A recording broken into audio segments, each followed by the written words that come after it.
Hello everyone, welcome back to the channel. RRB CBT 2 के लिए हम बहुत ही बेहतरीन लेवल पे क्विक रिवीजन कर रहे हैं। तो सॉइल में जितने भी इंपॉर्टेंट टॉपिक जिससे ज्यादा क्वेश्चन पूछे जा सकते हैं उनको हमने बहुत अच्छे से डिस्कस कर लिया है। आज आरसीसी से स्टार्ट करते हैं। तो आरसीसी में हमारे को जो जो इंपॉर्टेंट पॉइंट्स हैं उनको हम डिस्कस करेंगे। तो पहले पॉइंट की तरफ चलते हैं। तो आरसीसी से स्टार्ट करेंगे। आप लोगों को पेपर पेन पे बिल्कुल लिखते हुए चलना है। तो आरसीसी वॉज डेवलप्ड बाय, ये सब क्वेश्चन डायरेक्टली 1 मार्क्स में आ जाता है। तो पहला पॉइंट क्या है, आरसीसी वॉज डेवलप्ड बाय, ये किस इनके द्वारा डेवलप किया गया था। तो आरसीसी वाज डेवलप्ड बाय, इनका नाम है फ्रैंकोइस कॉइग्नेट। इनके अगर नाम की बात करते हैं तो इनका नाम है फ्रैंकोइस कॉइग्नेट। तो इनके द्वारा आरसीसी डेवलप की गई थी। Next point is father of civil engineer. अगर हम बात करते हैं क्वेश्चन, ऑब्वियसली हम फादर ऑफ सिविल इंजीनियरिंग हमें पता होना चाहिए। तो फादर ऑफ सिविल इंजीनियरिंग की बात करें, अगर फादर ऑफ सिविल इंजीनियरिंग की बात करें तो इनका नाम था जॉन सिमेटन। जॉन सिमेटन। हमें ये ब्रिटिशर्स की पढ़ाई को हम जरा सीरियसली लेते हैं, इस वजह से हम ऐसे नामों को देखते हैं। अगर हम अपने अपने एंशंट की तरफ जाएं तो उनको उनमें हमारे अलग नाम देखने को मिलेंगे।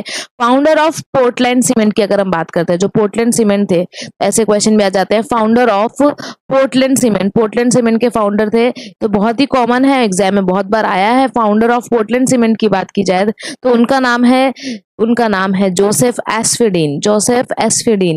तो Joseph Aspdin was the person who has founded Portland cement. तो जोसेफ एस्फिडीन। अब जरा कमेंट सेक्शन में ये बताओ कि उन्होंने कौन से ईयर में जोसेफ एस्फिडीन ने कौन से ईयर में पोर्टलैंड सीमेंट को फाउंड किया था। और ये भी बताइए, जो फादर ऑफ सॉइल, जैसे सिविल इंजीनियरिंग का देख लिया हमने जॉन स्मेटन, वैसे ही फादर ऑफ सॉइल मैकेनिक्स का नाम बताइए, फादर ऑफ सॉइल मैकेनिक्स। और फाउंडर ऑफ फेरो सीमेंट, तो एक क्वेश्चन ये भी पूछा गया है बहुत बार एग्जाम में।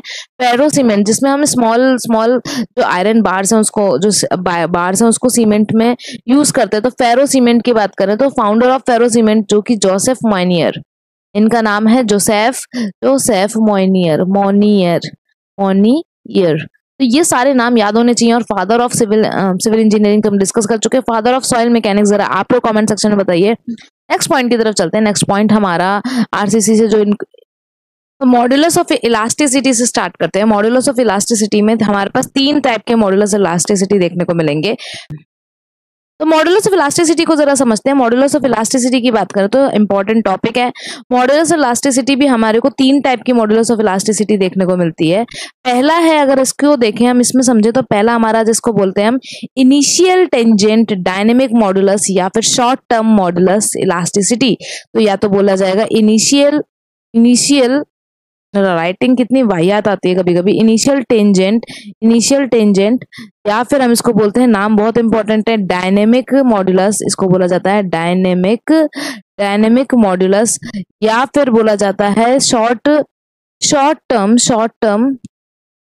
Term modulus of elasticity. It is short term modulus of elasticity. तो ये सब नाम है। इसमें अगर बात करते हैं तो यहाँ पर बेसिकली क्या होता है, जो हमारा स्ट्रेस स्ट्रेन कर्व होता है, जब उसका स्लोप हमारा ओरिजिन से हो, तो ये कौन सा होता है, अगर इसकी बात करें, ये कैसे डिफाइन करते हैं, ये क्या है, स्लोप है हमारा। स्लोप है किसका, slope of stress strain curve. तो स्ट्रेस और स्ट्रेन कर्व जो हम बनाते हैं, स्ट्रेस स्ट्रेन कर्व का जो स्लोप होता है ओरिजिन से, तो slope of stress strain curve from origin. तो ओरिजिन से अगर हमारा स्लोप है तो उस वाली जो स्लोप को हम बोलते हैं इनिशियल टेंजेंट या फिर डायनेमिक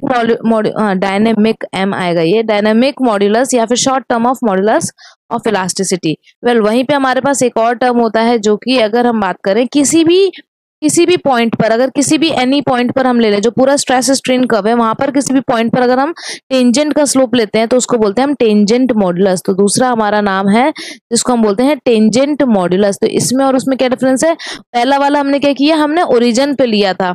ये वाले में क्या करते हैं हम, इस वाले में क्या करते हैं हम, यहाँ पर किसी भी, तो ये यहाँ पे क्या करेंगे, स्लोप ऑफ टेंजेंट, जो टेंजेंट है उसका स्लोप हम किसी भी पॉइंट पे, तो slope of tangent of any point किसी भी पॉइंट पर इन स्ट्रेस स्ट्रेन कर्व। तो स्ट्रेस स्ट्रेन कर्व में किसी भी पॉइंट पर जो हम लेते हैं उसको हम बोलते हैं tangent modulus stress strain curve.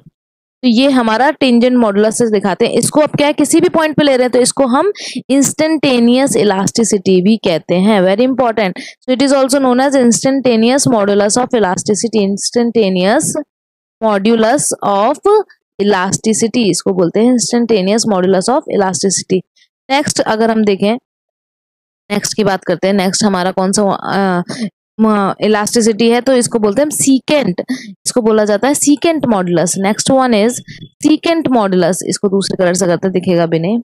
तो next one is secant modulus, secant modulus. तो सीकेंट मॉडुलस में क्या है कि किसी भी पर्टिकुलर पॉइंट पर, किसी भी पर्टिकुलर पॉइंट को जब हम ओरिजिन से ज्वाइन कर देते हैं, ES से इसको डिनोट करते हैं, तो यहाँ पे क्या हुआ, मान लो कि हमारा ये स्ट्रेस स्ट्रेन कर्व है कुछ इस तरीके से, इस पॉइंट को हमने जब ओरिजिन से ज्वाइन करके जो एक हमने टेंजेंट बनाई है, तो इस वाले को हम बोलते हैं सीकेंट मॉडुलस। तो ये क्या है, स्लोप ऑफ लाइन, ये क्या है, slope of line, slope of line joining, slope of line joining, किसको ज्वाइन कर रहा है, slope of line joining, joining any point on the stress strain curve to the origin। तो any point on stress strain curve, stress strain curve पे किसी भी point को, जब stress strain curve को किसी भी पॉइंट पर जो ओरिजिन से ज्वाइन करता है, उसको टू ओरिजिन, ओरिजिन से जो ज्वाइन कर रहा है, उस पूरे स्लोप को हम किससे डिनोट करते हैं, उसको हम डिनोट करते हैं secant modulus which is denoted bye ES। तो यहाँ पर अगर हम बात करते हैं modulus of elasticity of concrete को किससे दिखाते हैं हम,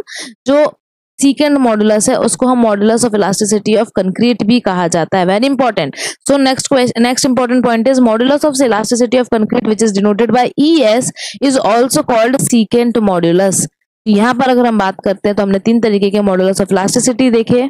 नेक्स्ट हम समझते हैं, नेक्स्ट है हमारा क्रीप। अगर हम क्रीप की बात करते हैं, क्रीप की बात करें तो क्रीप क्या है, क्रीप क्या है, एक it is a elastic and long term deformation. कैसा डिफॉर्मेशन है, एक तो ये इलास्टिक है and it is elastic and long term deformation, long term deformation है, बहुत लॉन्ग टाइम में हमको ये डिफॉर्मेशन देखने को मिलता है, तो it is a elastic and long term deformation. Well अगर हम इसकी बात करते हैं किस में देखने को मिलता है, कंक्रीट में, ऑफ कंक्रीट, कंक्रीट में, तो it is a long term deformation of concrete under a constant load. तो अगर एक कांस्टेंट लोड लगता है तो उसके अंदर अगर एक कांस्टेंट लोड लगा रहेगा हमारे कंक्रीट के ऊपर, तो हमें जो लॉन्ग टर्म में जो हमें इलास्टिक डिफॉर्मेशन देखने को मिलता है उसी को हम क्या बोलते हैं, क्रीप बोलते हैं। और ये टाइम डिपेंडेंट प्रोसेस है। तो ये कैसी प्रोसेस है, it is time dependent process. तो ये कैसी प्रोसेस है, टाइम डिपेंडेंट प्रोसेस है, time dependent process, it is time dependent process. Well अगर हम बात करते हैं यहाँ पर नेक्स्ट पॉइंट की, तो जो हमारा क्रीप कोफिशिएंट होता है, क्रीप कोफिशिएंट एक इंपॉर्टेंट चीज है जिसको हम थीटा से डिनोट करते हैं। So it is denoted by theta और इसको बोलते हैं हम creep coefficient, it is denoted by theta and it is known as creep coefficient. और इसका फॉर्मूला क्या होता है, क्रीप कोफिशिएंट का फॉर्मूला होता है हमारा, इट इज अ रेशियो। ये क्या है, एक रेशियो है जिसमें क्या आएगा, ultimate creep strain upon elastic creep strain. तो ये अल्टीमेट, जो अल्टीमेट कितना क्रीप हो देखने को मिल सकता है, क्रीप स्ट्रेन, तो अल्टीमेट क्रीप स्ट्रेन अपॉन में इलास्टिक क्रीप स्ट्रेन, नीचे आएगा हमारा इलास्टिक क्रीप स्ट्रेन, यहाँ पर हमारा आएगा इलास्टिक क्रीप स्ट्रेन। तो ये हमारा थीटा से डिनोट करते हैं हम। थीटा की वैल्यू हमारे टाइम के संग चेंज होती है, तो ये क्वेश्चन में भी पूछा जाता है, जरा देख लेते हैं। तो टाइम के साथ जो क्रीप कोफिशिएंट है वो डिक्रीज करता है। तो जो हमारा क्रीप कोफिशिएंट है वो इट डिक्रीज विद टाइम। तो टाइम के साथ डिक्रीज करता है और वैल्यू हमें बिल्कुल याद होनी चाहिए, क्वेश्चंस में पूछा जाता है। It decrease with time, time लिखना चाहिए था तो मैंने इट डिक्रीज विद डिक्रीज लिख दिया। तो इट डिक्रीज विद टाइम, तो creep coefficient it decrease with time. अगर हम बात करें तो 7 डेज पे जो हमें क्रीप कोफिशिएंट देखने को मिलता है उसकी वैल्यू होती है 2.2। 28 डेज पे जो देखने को मिलता है वो होता है हमारा 1.6 और 1 ईयर पे हमें देखने को मिलता है 1 ईयर पे देखने को मिलता है 1.1। 1.1, 1.6 एंड 2.2 ये वैल्यू याद रखने। तो आप देखो जैसे जैसे टाइम बढ़ रहा है वो हमारी जो वैल्यू है वो डिक्रीज होती जा रही है।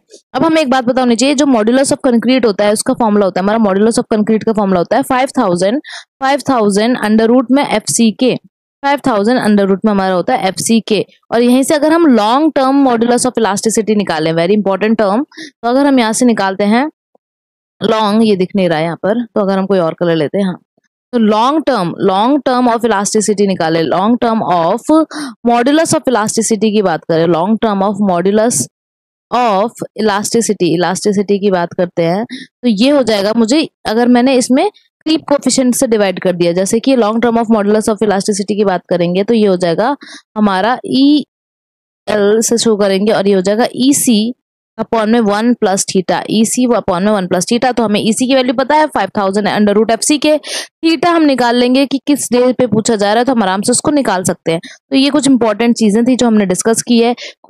जो हमारा फादर ऑफ सॉइल मैकेनिक्स है जरूर कमेंट सेक्शन में बताइएगा। इसके आगे जो हमें डिस्कस करना है स्पेसिमेन कितना होना चाहिए, जो हमारे कोड्स की वैल्यू होती है, सब डिफरेंट चीजें जो हम उनको डिस्कस करेंगे। Till then keep watching, keep learning, और सॉइल के जो इंपॉर्टेंट चीजें हैं वो जरूर देख लीजिएगा, और क्वेश्चंस को भी हम डिस्कस कर रहे हैं वो लेक्चर्स भी जरूर जाके देख लीजिएगा। Thank you so much for watching, like and subscribe our channel.